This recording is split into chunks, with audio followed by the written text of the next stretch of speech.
Are you interested in raising the same type of poultry that your forefathers and mothers did? If so, you should consider heritage breeds. Heritage breeds are those that were bred and raised 100 to 200 years ago by our colonial ancestors. These breeds are well adapted to native climates and most serve a dual purpose of meat and eggs. Why would you want to consider raising heritage birds? The idea of preserving historic breeds that early settlers and pioneers have raised appeals to people who enjoy a homesteading or back-to-basics lifestyle.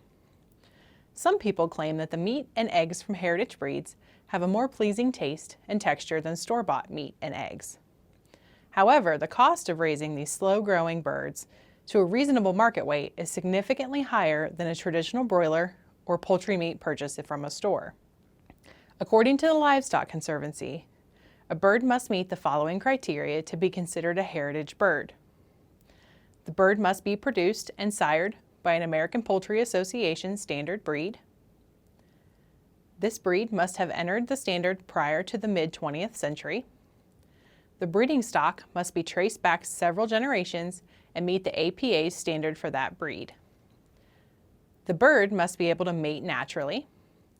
The bird must possess the genetic capability and vigor to live a long, productive life. Heritage birds must be able to endure a pasture-based outdoor production system, and the bird must be a slow-growing bird reaching market weight in no less than 16 weeks.